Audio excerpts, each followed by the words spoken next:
For many years, dismissal and re-engagement, more commonly referred to as fire and rehire, has been one of the most controversial tools in UK employment law.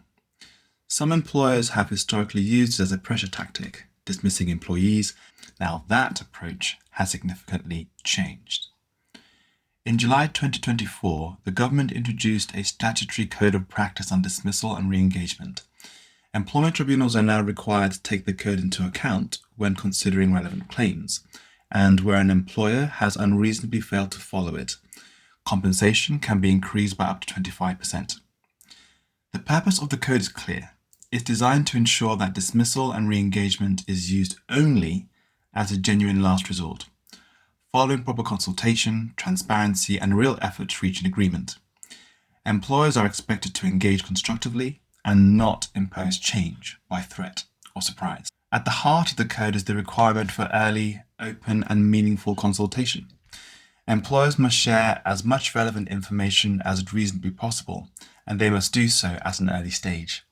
This includes explaining what changes are being proposed, why those changes are considered necessary, who is likely to be affected, and how the employer proposes to manage the process. Consultation must be genuine. It is not enough to inform employees of a decision that has already been made. Employers must approach decisions with an open mind and a real willingness to consider alternatives suggested by employees or their representatives. Consultations should be ongoing, not a one-off meeting, and employees must be given a reasonable opportunity to understand the proposals, seek advice, and respond meaningfully.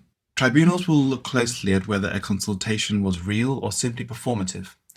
Employers who cannot evidence engagement, consideration, or alternatives and responsiveness to feedback are likely to face significant difficulty defending their decision. One of the most important clarifications in the code is its position on the use of dismissal during negotiations. Employers are expressly warned not to raise the prospect of dismissal too early in the process and not to use threats of dismissal to pressure employees into agreeing to contractual changes. Fire and rehire should never be used as leverage. If dismissal is mentioned prematurely or deployed to undermine consultation, a tribunal is likely to regard that conduct as unreasonable and contrary to the code. While dismissal may ultimately become a possibility, it should only be raised at the appropriate stage and in a measured, transparent way. Before raising dismissal and re-engagement with employers at all, the code does expect employers to seek independent advice from ACAS. Early engagement with ACAS is intended to support lawful and constructive consultation and to help employers avoid unnecessary escalation.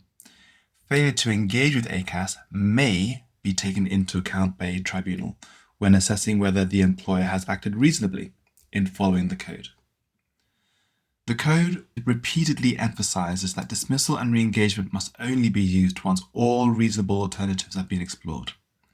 Employers are expected to consider whether changes to business plans, phased or temporary arrangements, alternative roles, or other measures could avoid the need to terminate employment. Employers who move quickly to dismissal are likely to struggle to justify their actions early. Where dismissal and re-engagement does occur, the usual principles of unfair dismissal law remain central. Employers must still show a potentially fair reason for dismissal, follow a fair procedure, give appropriate notice, and act reasonably in all the circumstances.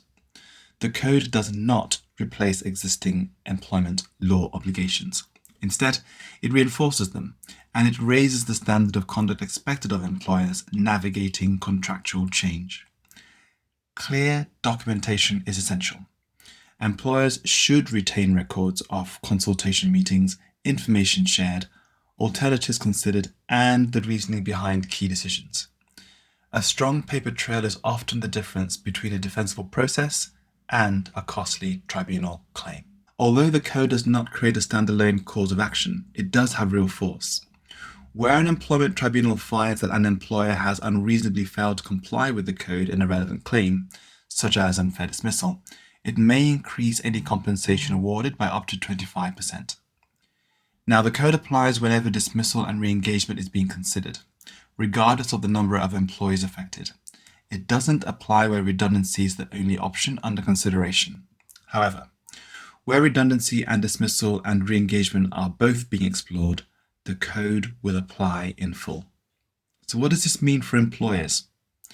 Fire and rehire remains lawful, but it is no longer a blunt instrument. The statutory code of practice raises the bar on consultation, transparency, and fairness. Employers who treat it as a procedural inconvenience rather than a framework for lawful change expose themselves to significant risk. Now, change may sometimes be necessary, but how that change is implemented matters more than ever. At Magara Law, we support employers through complex organizational change with clarity, strategy, and transparency.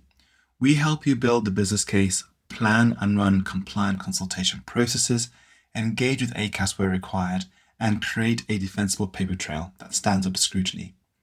So before you take any step towards contractual change or dismissal or re-engagement, speak to us, because getting early advice can be the difference between a smooth transition and a tribunal claim waiting to happen.